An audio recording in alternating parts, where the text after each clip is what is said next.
शादी आदि में दहेज आदि नहीं देने से कोई अपराध लगेगा क्या? ऐसा कोई शास्त्रीय नियम है? अगर हम दहेज की मांग करते हैं तो ठीक नहीं है। पिता पक्ष, जो पुत्री का पिता पक्ष है, वो उदारता पूर्वक देते आए हैं, इतिहास साक्षी है, और वो देगा अपनी सामर्थ्य भर। नहीं, हर पिता के मन में होता है कि क्या अपनी बेटी को दे दे।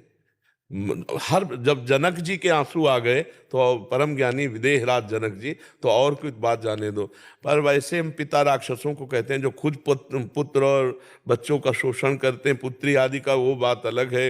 मतलब ऐसे जो हमारे सामने उदाहरण आए उनकी बात अलग है। नहीं तो ये हमारी सोच में ही नहीं था कि पिता के द्वारा भला बच्चों के साथ ऐसा कैसे हो सकता है, अपने बच्चों के साथ। अरे अपने लाडले बच्चे हैं, पैर छुआ जाता है बेटी का, ऐसा पवित्र भाव रखा जाता है कि मेरी बेटी है, पूज्य भाव है। बकाया हमें लगता है दहेज मांगना नहीं चाहिए, योग्य वधू मिल गई यही सौभाग्य है। और वधू पक्ष खुद देता है, अपनी जान भर सब देते हैं, सबकी इच्छा होती है कि मैं दूं, पर जब से मांग होती है वो मांग मुझे लगता है ठीक नहीं है। आजकल बहुत बड़े स्तर पे क्या मांगा जाता है, और एक पहले से ये दहेज बहुत हानिकारक है, समाज में कुप्रथा समझो जो बहुत हानिकारक है। इसी के कारण बच्चियों का बहुत तरह से मतलब, हाँ, अब मान लो एक किसान आदमी है, अब उससे कहा जाए कि 10-20 लाख रुपया, 10-20 लाख ही बहुत है किसान के लिए, क्योंकि वो एक खेती करने वाला आदमी, जितने रुपए आएंगे गेहूं बेच के आएंगे, उसी में खाद है, उसी में पानी, उसी में परिवार का भोजन, उसी में परिवार की पढ़ाई और वस्त्र। अब वो उससे आप 20 लाख 25 लाख मांगो तो वो या तो खेती धरेगा और या फिर सोचेगा निपटाने की, कहां से 25 लाख दें। तो ये कुप्रथा जो है, ये बच्चियों के प्रति अनादर बहुत जोर का कर रही है। अच्छा, कुछ दुष्ट ऐसे हैं जो दुष्ट हैं, हमारी दृष्टि में वो दुष्ट हैं, जो बहुओं को टार्चर करते हैं। तुम्हारे पिता ने दहेज नहीं दिया, केवल स्त्री और पुल्लिंग भेद होने में तुम्हारा पुत्र है इतना कीमती है, केवल लिंग परिवर्तन ही तो है। वो भी किसी की संतान है, तुम भी किसी की संतान हो, और ये संतान परंपरा इन्हीं से चलेगी, तुमसे नहीं चलेगी, केवल तुम्हारे संग सहयोग से इनसे चलेगी। तो ये पूज्य हैं। अगर ये आ गए धर्म पूर्वक हमारे घर को संभालने, इससे बड़ी और उपलब्धि क्या है। ये जो मांगना है पैसा, ये बिल्कुल। अब बहुओं को जो टार्चर करना है कि तुम्हारे पिता कह रहे थे कार देंगे, पिता की कार से चलने के लिए उत्साहित हो, अरे कमाओ, अपने बल से खरीदो और बहू को भी बैठा के घुमाओ है। बेटे के बल से लेना चाहो तो ये तो बहुत है हानि की बात। उसने बेटी दी है, वो अपना सब कुछ देने के लिए तैयार ही है, जो कुछ चुन्य पुण्य है वो देते हैं, गरीब से गरीब आदमी देते हैं। हमने देखा है गांव के, वो कर्जा लेके करते हैं, कर्जा ले करके बर्तन भाड़े वस्तु देते हैं। अब उनसे कहो तुम कार दो, जिंदगी में साइकिल नहीं खरीद पाए, ब्याह में चल गया। हाँ, बहुत से परिवार ऐसे भी सामने आ रहे हैं महाराज जी, जो एकदम मना कर रहे हैं कि नहीं, हमें आपकी बेटी मिल गई। बहुत धन्यवाद, बहुत धन्यवाद। और हम कह रहे हैं कि भगवान उनका मंगल करेंगे, ये हम कह रहे हैं। रुपए से मंगल नहीं होता। किसी गरीब की बेटी अगर स्वीकार करोगे तो जीवन भर पूरे परिवार की सेवा करेगी। पढ़ना लिखना भी चाहिए, बच्चियों को पढ़ाना लिखाना चाहिए, नहीं तो ये अत्याचार जो करते हैं ना, उनको सही उत्तर, पूरे परिवार की धज्जियां उड़ जाती है। अगर दहेज प्रथा की रिपोर्ट हो जाए और अपने शरीर में कुछ भी गलत किया गया, मारपीट की गई और रिपोर्ट हो जाए, तो पूरे सास ससुर नंद देवर सबका स्वागत होता है, बढ़िया स्वागत होता है। तो दबने की जरूरत नहीं, पर हमें अपने समाज से प्रार्थना करनी है कि हमें पवित्र बहू चाहिए। हम पवित्र कह रहे हैं, सुंदर नहीं कह रहे। सुंदर का मतलब रूप से होता है और पवित्रता का मतलब चरित्र और गुण से होता है। नहीं, अगर पवित्र बहू चाहिए तो फिर दहेज की मांग ना करो। आप ऐसे करो तो एक से एक सुंदर स्वभाव वाली, पवित्र आचरण वाली अगर बहू आ गई घर में तो लक्ष्मी आ गई, नहीं आ गई। संसार में ऐसा भी होता है कि पुत्र कितना भी उदंड हो, लेकिन उसका अधिकार है, क्योंकि तो इसलिए वो माता पिता के पास रहा। तो हमारी सरकार ने लड़कियों को बहुत अधिकार दिए हैं। कोई पुत्री अपने माता पिता की सेवा करे तो होता है ये लालच से हो रहा है। नहीं, हम ये कह रहे हैं कि अगर कोई पुत्र को बहुत, तो हमारी सरकार हमारी लड़कियों को बहुत सम्मान दिए हुए है। आप अपने पति के भी प्रति शिकायत कर सकती हैं, यदि आपके मन के प्रतिकूल आचरण करता है तो उसकी भी शिकायत है। तो अब मतलब हमें लगता है कि अब दबने की जरूरत नहीं है, पर हमें प्रार्थना है पुत्र पक्ष से कि मांगो मती। दहेज प्रथाएं बहुत लड़कियों के प्रति हानिकारक हो रही है, बहुत हानिकारक हो रही है। तो ये दहेज प्रथा तो ठीक नहीं है। जो भगवान की इच्छा से मिल जाए और पुत्री मिल जाए, कमाओ और खाओ, उसको खवाओ पियाओ और संतति प्रकट करके इस सृष्टि का जो कार्यक्रम है, भगवान की सृष्टि बढ़ती, उसमें चलो ये रुपया मांगना। बहुत से परिवार इस बात में मतलब निराश होकर के शरीर नष्ट करते हैं। जब गरीब आदमी 3-3 4-4 बिटिया और ऐसा सब और सयानी होती है तो फिर पूरे में जहर मिला के पूरा परिवार खा लेते हैं। हाँ, दहेज प्रथा। अभी एक बताया कि गांव का आदमी, उसकी बेटी का ब्याह था, 6 लाख की खेती बेची। अब कितनी होगी वहां तो बहुत कम पैसों में, अब बेचकर बेटी का ब्याह कर दिया। अब लेबरी करके वो बुढ़ापे में क्या कैसे जिएगा। अब उसको लगा बेटी 6 लाख। तो हमें लगता है दहेज प्रथा बहुत ही कलंक है और बहुत ही निषेध है। लड़की पक्ष स्वयं से जो दे दे वो ले ले, लड़की अपने अनुकूल देख ले, धर्म के अनुकूल लड़की देख ले बढ़िया। तो भगवान की कृपा से गृह लक्ष्मी है। चाहे जितना बढ़िया घर हो, अगर एक माता बहन ना हो तो वो घर एकदम सूना सूना सा लगेगा, नहीं। और अगर एक भी माँ बहन है तो पूरे घर को सजाए रखती है। हाँ, वो घर लक्ष्मी, गृह लक्ष्मी कहा गया है, स्त्री को गृह लक्ष्मी कहा गया है। तो जब लक्ष्मी आ रही तो रुपया काहे को मांग रहे हो, साक्षात लक्ष्मी आ रही। और पता नहीं कैसा पुत्र प्रकट हो जाए जो पूरे परिवार को यश उन्नति से भर दे। और ज्यादा अर्थ लोलुप रहोगे तो फिर संतान ऐसी पैदा होगी कि वो भी अर्थ प्रधानता करके अमेरिका भाग जाएगी और तुम दोनों बुढ़ा बुढ़ी यहीं बैठे रोते रहोगे भारत में। इसलिए बहुत सावधानी से नाम जप करो, दूसरों को सुख पहुंचाओ, कोई नशा मत करो, गंदे आचरण मत करो, और इसी से भगवान की कृपा से आप सुखी हो जाओगे। दूसरे के पैसा देने से या बेईमानी से या छीनने से कोई सुखी नहीं होता, कोई सुखी नहीं होता। मैं एक रेडियोलॉजिस्ट हूँ, एक डॉक्टर हूँ। सो मेरे पास बहुत ऐसे अमीर लोग भी आते हैं जो कहते हैं कि मुझे, जैसे मैं अल्ट्रासाउंड से बता सकता हूँ कि ये मेल है कि फीमेल है। अब उनके लिए मुझे नहीं लगता कि ये दहेज एक इश्यू है, क्योंकि वो बहुत रिच है, बट फिर भी ये कराते। तो मुझे नहीं पता कि मानसिकता कहाँ से आई है, बट ये केवल एक इश्यू नहीं है। आई थिंक ये जो मेल और फीमेल के, लड़का चाहिए लड़की चाहिए, इसके मल्टीपल इश्यूज है। समझ नहीं आता कि क्यों है, लेकिन बहुत अमीर अमीर लोग भी आके मेरे से बोलते हैं कि यार बताइए लड़का है कि लड़की है। लड़की के प्रति मतलब हाँ भाव है रहता है कि और गांव में है, लड़का होगा तो थाली बजाई जाएगी, लड़की होगी तो जब निकलेगा ना घर से ऐसे निकले। पता नहीं कौन सा दिमाग के। मैं किसान हूँ तो गांव में अभी वर्तमान में आधे लोग वो अपनी जमीन गिरवी रख के ही बच्चियों को बिल्कुल बिल्कुल बिल्कुल। महाराज जी, मैं ना लंदन से हूँ वैसे, लेकिन ये इश्यू बस हिंदुस्तान में ही है, ये लंदन में नहीं है समाओ। तो ऐसे हिंदुस्तान में क्यों है कि हमेशा लड़की और लड़की को इतना अलग कर दिया गया है? नहीं, ये पता नहीं कहाँ से है। ऐसा हमारे इतिहास में नहीं है, इतिहास में नहीं है। समान अधिकार दिया गया। अगर राजकुमारी तो राजकुमार, समान अधिकार। और वो दूसरे राजा के यहाँ जाएगी या जिसके घर, समान अधिकार दिया गया है। कहीं भी संत समाज में या कहीं भी नारी का मतलब सम्मान गिरा करके शास्त्रों में नहीं लिखा है। और भगवान स्वयं, स्त्री हो या पुरुष, जो मेरा भजन करता मुझे प्राप्त होता। पुरुष नपुंसक नारीवा जीव चराचर कोय, सर्व भाव भज कपट तज मोहि परम प्रीश होय। हमारे भारत में तो ऐसा नहीं कि स्त्री को ही नीचा, एक से एक वीरांगना, एक से एक साध्वी, एक से एक हमारे देश में पूजी गई है। पर ये पता नहीं कुरीति कब से कहाँ से किसके दिमाग में बैठी हुई है कि बेटियों को लघु भाव और पुत्रों में श्रेष्ठ भाव। ऐसा नहीं है, ऐसा कहीं इतिहास में नहीं पढ़ा। ये हमारी कुरीतियां हैं, कुछ ऐसी कुरीतियां फैली हुई हैं जिनका शास्त्र से कोई मतलब नहीं है, गांव समाज की हैं, वो बनाई हुई कुरीतियां फैली हुई हैं। बकाया ऐसा नहीं, पुत्री और पुत्र दोनों समान, दोनों में परमात्मा अंश समान, दोनों हमारे भारत के अधिकार में समान। अब तो शायद संपत्ति का भी समान अधिकार बच्चियों को प्राप्त हो गया है। पहले तो नहीं था, पर अब तो समान अधिकार प्राप्त हो गया और बहुत अच्छा है।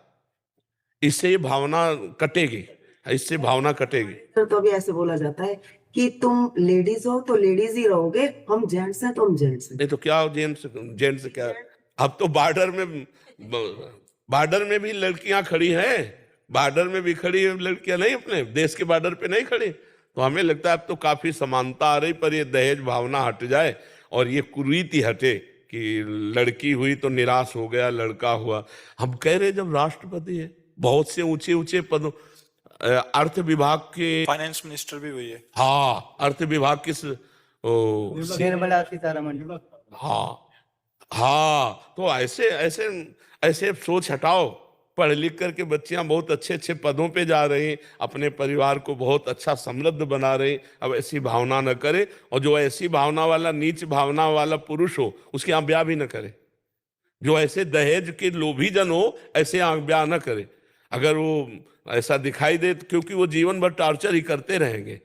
तो हमें लगता है कि ज्यादा ये भी ना सोचे कि बहुत अरबपति लड़का हो, ऐसा भी ना सोचे, क्योंकि अपने समान में तो आप बात भी कर सकते हो, और जब अपने से ज्यादा ऊंचाई होती तो बात भी नहीं हो पाती। इसलिए संबंध करे सम बराबर, चाहे लड़का लड़की को संबंध में तभी आनंद, और दहेज आदि की मांग न करे, और अपनी कसर न रखे। अगर बेटी के लिए हमारे पास है जो कुछ, वो दे ही दे, उससे अच्छा रहता है मंगल। राधे राधे महाराज जी। महाराज जी, संतान प्राप्ति की इच्छा मात्र एक कामना है या किसी दिव्य प्रेरणा का परिणाम? महाराज जी, इनका भाव ये है कि इनकी 2 बेटियां हैं, तो ग्रस्त में रहते हुए इनके बार बार हृदय में होता है कि एक पुत्र होना चाहिए। क्यों होना चाहिए? क्यों पुत्री से काम क्यों नहीं चल सकता? पुत्री में क्या, हमारे राष्ट्रपति भारत की पुत्री है, भारत की ही तो कन्या है जो राष्ट्रपति है। तो क्या पुत्र में क्या विशेषता है? देखो कितने ऐसे पुत्र जो अपने माता पिता को डंडा मारते हैं, थप्पड़ मारते हैं। तो प्रधानता पुत्र की नहीं, प्रधानता संतान की है। चाहे वो कन्या हो, चाहे वो पुत्र हो। अगर कन्या है तो उनको पुत्र ही मानकर उनका पालन पोषण करो, अच्छे वर से उनका वरण करो, अपनी संपत्ति उनको प्रदान कर दो, हो गया। ये जरूर थोड़ी कि पुत्र ही हो, नहीं तो यही जो बात है ना आज, बच्चियों के प्रति बड़ा निम्न भाव। गर्भ में अगर बच्ची है तो उसको नष्ट करवा देना। बच्ची पैदा हो गई तो पिता उदास घूम रहा है, 2-4 साल की बच्ची को किसी बहाने से निपटाने की भावना। कितनी ऐसी समाज में घटनाएं आती हैं। क्या बात है, बच्ची क्या नहीं हो सकती?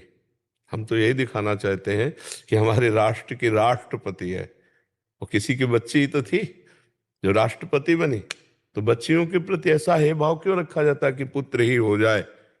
तो क्या पुत्र से स्वर्गीय परम पद मिल जाएगा? क्या नरक भी मिलेगा? ऐसे जो दुष्ट नीच आचरण वाले पुत्र हैं, उससे ना हो तो अच्छा है।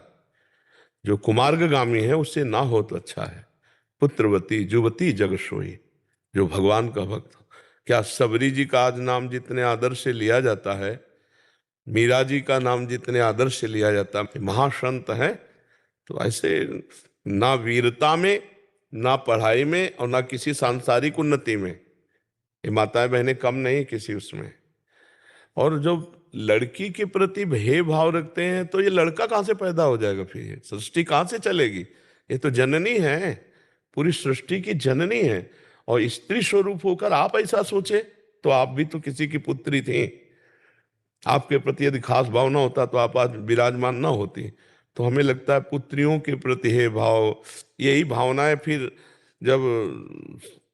जबकि एक हमारे उसमें पढ़े लिखे संत भगवान है, तो कहते हैं इसमें पुरुष का ही योगदान विशेष होता है। उसमें बताया कि ऐसे, अब हमें तो सब पता नहीं, अंग्रेजी शब्दों में बोल रहे थे कि अगर ये हो तो लड़की हो जाता और ये हो तो लड़का हो जाता है। पुरुष में ही वो XY और XX। हाँ, औरतों में XX अंदर जो हाँ ऐसे हाँ, वो अंग्रेजी से ऐसे बोल। सेक्स होता तो महाराज जी लड़की पैदा होगी, XY हो जाए तो लड़का होगा। तो फिर उसमें बताओ, उसमें बहू का क्या मतलब? जो कोसती है सास और परिवार के लोग कि लड़की पैदा कर रही, लड़का नहीं पैदा, उसके पास बटन है क्या कि ऑन लड़का और ऑन लड़की? ऐसे थोड़ी। और हम कह रहे हैं लड़की में क्या कमी है? उससे भी तो हमको वही गति प्राप्त होगी, वही गति प्राप्त होगी जिसके गर्भ से पुत्री भगवान की भक्त और पतिव्रता और साध्वी, उसका परिवार तर जाए, 21 पीढ़ियां तर जाती, चाहे लड़का हो चाहे लड़की। तो हमें लगता है थोड़ा सा समाज में ये दिमाग में बैठा है कि इसको ब्याह करना होगा, दहेज इतना देना होगा, ऐसी भावनाएं लौकिक है। लेकिन परमार्थ में ऐसा नहीं है, अध्यात्म में ऐसा नहीं। समान भाव है, समान भाव भगवान सबको देते हैं, सब पर बराबर दया कृपा भगवान की है। तो आप माता पिता, पुत्र हो जाए अच्छी बात है, लेकिन पुत्र के लिए श्रेष्ठता का भाव रखकर बच्चियों पर हे भाव करना, ये उत्तम बात नहीं है। ये बहुत पाप की बात है। इससे बहुत पाप होते हैं, बहुत पाप होते हैं। मान लो एक गरीब किसान आदमी है, उसके दिमाग में आए 2 पुत्रियां, कहाँ से लाखों रुपया लाएंगे, खेती बिकेगी, फिर वो उसके प्रति हे भाव रखते हैं और कहीं ना कहीं मतलब वो ऐसे कितनी बच्चियों को हमें दिखाया गया जो कूड़ादानों में फेंक दी गई। बच्चियां छोटी छोटी बोरे में बंधी हुई, कपड़े में लपटी हुई, नवजात, नाल छेदन भी नहीं हुआ, ऐसे फेंक फेंक दिया। अब बताओ, भगवान, ये तो कहो उनको किसी ने देख लिया तो जिंदा पकड़ी, तभी तो क्लिप बनी उनकी, तभी तो। अब ये बात हमें बिल्कुल अच्छा नहीं लगता और हम कहते हैं उन माता पिता की दुर्गति पक्की है जो अपनी बच्चियों के साथ ऐसा व्यवहार करेंगे। कैसे, मतलब कैसी माँ है कि अपने बच्चों में भी भेदभाव रखती है? ये तो बिल्कुल नाबुद्धि की बात है।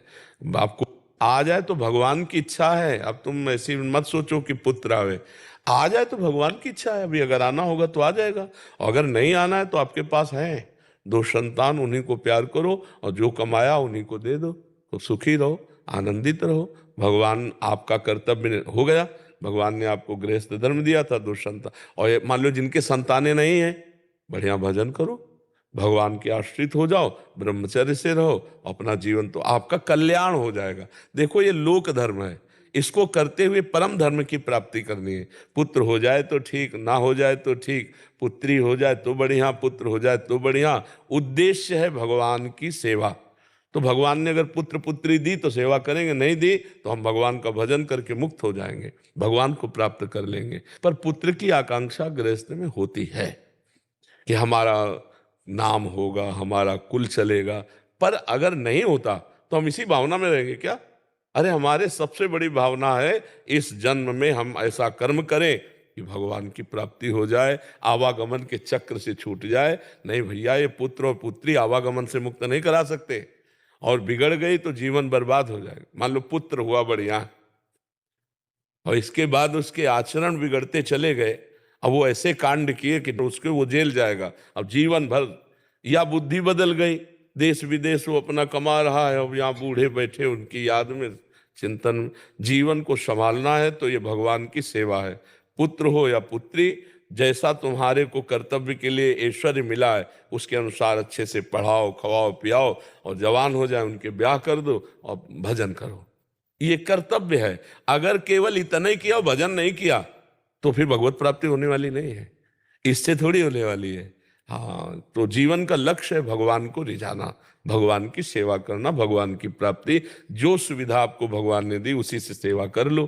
पुत्र दिया, पुत्री दिया, नहीं दिया, कोई बात नहीं, हमारे किसी प्रारब्ध का फल है। हम भजन करके प्रारब्ध ही मिटा देते हैं और भगवान को प्राप्त होते हैं।